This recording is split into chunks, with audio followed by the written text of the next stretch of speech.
രാവിലെ നീച്ചപ്പോ തന്നെ ഈ പടക്കം വച്ചീർ ഹിരോഷിമയിലിട്ട ബോംബിനേക്കാളും 2 ഇരട്ടി പവറിൽ ഒരു ബോംബാണ്. ബോംബ് ഇട്ടും പോരാ, നമ്മൾ അതിന്റെ ഉള്ളിൽ ഇട്ടണ മൂടും ചെയ്യും. എന്റെ പൊന്നെ മയക്കോടി ആയിട്ട് അരിക്കൊമ്പന്റെ അവസ്ഥയെന്ന് എനിക്ക് ഇപ്പൊ മയക്കോടി ആയിട്ട് ശുദ്ധമായി കിട്ടാൻ വേണ്ടി ജനലിന്റെ ഉള്ളിൽ കൂടി നോക്കി വലിയ വലിയ ഹോട്ടലായതുകൊണ്ട് ജനലോ തുറക്കാനും പറ്റണില്ല. മയക്കം മാറാൻ വേണ്ടിട്ട് ഒന്ന് കുളിച്ചാന്ന് വിചാരിച്ചു. വെറും കുളി കുളിച്ചാ പോരാ, മുങ്ങി കുളിച്ചാൽ അത് സോപ്പ് മതട്ട് കണ്ടെന്നെ കുളിച്ചാൽ പോരാ. നിൽക്കുമ്പത്തിന് ഇതൊക്കെ പാടെ കെട്ടിപ്പോയിട്ടുണ്ട്. ബാത്റൂമിൽ എന്തോ ഒച്ച പാടിച്ചിട്ട് പോയൊക്കെയാ. ഇവിടെ അരിക്കൊമ്പനും ചക്കക്കൊമ്പനൊക്കെ പാടെ ഒരുമിച്ച് കുളിച്ചു. ഉള്ളിൽ തെച്ചിക്കോട്ട് രാമേന്ദ്രനും കുളിച്ചിട്ടുണ്ട്. ജനലിന്റെ ഉള്ളിൽ കൂടി പുറത്ത് നോക്കുമ്പോ നോമ്പുറിയുന്ന കാഴ്ചകൾ. ഇതൊക്കെ ആറാമല്ലേ. ഒറ്റ പിന്നെ ഇതൊക്കെ കണ്ട നോമ്പുറിയിച്ചിട്ട് കണ്ണ് പൊത്തി നിൽക്കുക. അങ്ങനെ ഒരു ഇഷ്ട ലക്ഷറി ജീവിതം നമ്മൾ പിന്നെയും ദാരിദ്ര്യത്തിൽ കറങ്ങി ലുലു മാൾക്കൊന്ന് പോയൊക്കെയാ. ഇവിടുത്തെ ഫ്രൂട്ട്സിന്റെ വില കണ്ടിട്ട് ഓന അസ്വസ്ഥനാണ്.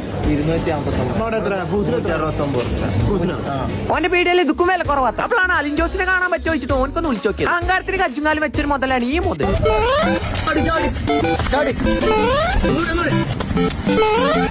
ഓനൊന്ന് കാണാൻ പറ്റുമെന്ന് ചോദിച്ചു വിളിച്ചപ്പോ വലിയ ചാട. ആള് സെലിബ്രിറ്റി ആണെന്ന് പറയും. നമ്മൾ ആറാട്ടെണ്ണ പിന്നെ മുത്തുമണിയാണ് പാവാണ് ചങ്ങ. മൂപ്പരോട് കുറെ നേരം വർത്താനം പറഞ്ഞായിരുന്നു. ആളൊരു സാധു. ഞാൻ നിങ്ങൾക്ക് ഒരു ഹോളിഡേ ഹോം പരിചയപ്പെടുത്തി തരാൻ വന്നിട്ടുണ്ട്. എറണാകുളത്ത് ഒരു കാലിന്റെ സൈഡിലായിട്ടുള്ള ഒരു ഹോളിഡേ ഹോം. ഓസ്റ്റേഴ്സിന്റെ പേജ് വഴിയാണ് നമ്മൾ ബുക്ക് ചെയ്തത്. ഫാമിലി ആയിട്ട് പ്രൈവസിയോടെ എൻജോയ് ചെയ്യാൻ പറ്റിയ സ്ഥലം. കാലിന്റെ സൈഡിൽ തന്നെ ഒരു പൂളും. പ്രൈവസിക്ക് പറ്റിയ സ്ഥലമാണ്. അറ്റ് എ ടൈം ഒരു ടീം മാത്രമേ ഉള്ളൂ ഇവിടെ ഉണ്ടാവും. അത്യാവശ്യം നല്ല റൂമുകളാണ്. ബാൽക്കണി ഉണ്ട്. എടുത്ത് പറയാമല്ലോ ഇവിടുത്തെ ഈവനിങ് വൈബ്. എന്റെ മോനെ ഒരു രക്ഷയില്ല. ബാക്കി നാളെ